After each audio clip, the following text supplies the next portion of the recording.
ఆయన మాజీ మంత్రి తనయుడు ఇంట్లో చెప్పకుండా స్నేహితులతో కలిసి బ్యాంకాక్ ట్రిప్ వెళ్లాడు. ఇందుకోసం ప్రత్యేకంగా చార్టర్డ్ విమానాన్ని బుక్ చేసుకుని జాలీగా బయలుదేరాడు.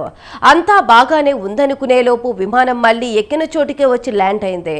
విమానం గాల్లో ఉండగా కిడ్నాప్ అంటూ తండ్రి ఫోన్ చేయడంతో అతడి బ్యాంకాక్ ప్లాన్ బెడిసికొట్టింది.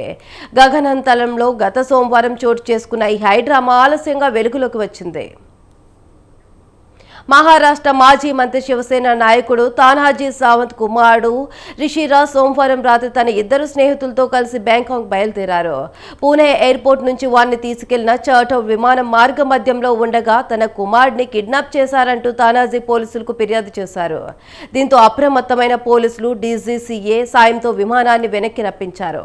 అప్పటికే అండమాన్ వరకు వెళ్లిన ఆ విమానం వెనక్కి మళ్లింది.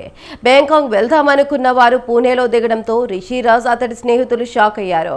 విచారణలో వారి రహస్య ట్రిప్ బయటపడింది.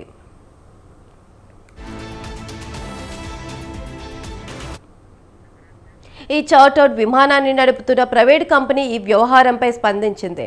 సాధారణంగా సాంకేతిక లోపం లేదా మెడికల్ ఎమర్జెన్సీ ఉన్నప్పుడు విమానాన్ని ఇలా వెనక్కి మళ్లిస్తామని చెప్పారు. కానీ ప్రయాణికులపై క్రిమినల్ కేసు కారణంగా వెనక్కి తీసుకురావడం ఇదే తొలిసారి అని అన్నారు. గందరగోళ పరిస్థితులు తలెత్తే అవకాశం ఉండడంతో విమానాన్ని దారి మళ్లిస్తున్నట్లు తమ సిబ్బంది పైలట్లు ప్రయాణికులకు చెప్పలేదని, వారి ముందున్న నావిగేషన్ మ్యాప్లను కూడా ఆఫ్ చేశారని వివరించారు.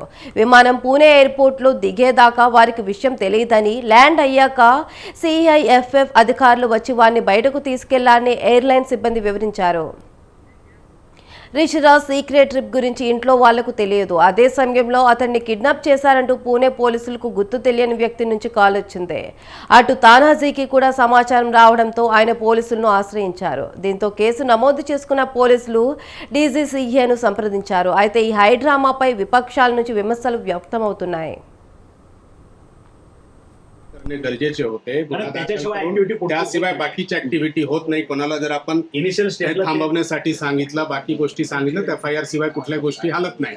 त्यामुळे गरजेचे होते. आणि नेमके मुलगा कुठे चालला होता, काय कारणास्तव चालला होता, हे सर्व जे आहे ते आपल्याला नंतर तपासमध्ये जे आहे ते निष्पन्न. याचा अर्थ असा होतो दुसरा की मुलाला वापस आणण्यासाठी सावंत साहेबांनी खोटा गुन्हा दाखल केला आणि अख्खी सिस्टम वेगळी झाली, असा एक आरोप होतोय. हे आरोपचे आत्ताचे वेळी काही अर्थ नाही आहे. कारण आता FIR होऊन आता ज्यावेळेपर्यंत ह्या मुलांची विचारपूस होत नाही, बाकी गोष्टी होत नाही, त्यावर काही भाष्य करणे योग्य होणार नाही. आता चांगली गोष्ट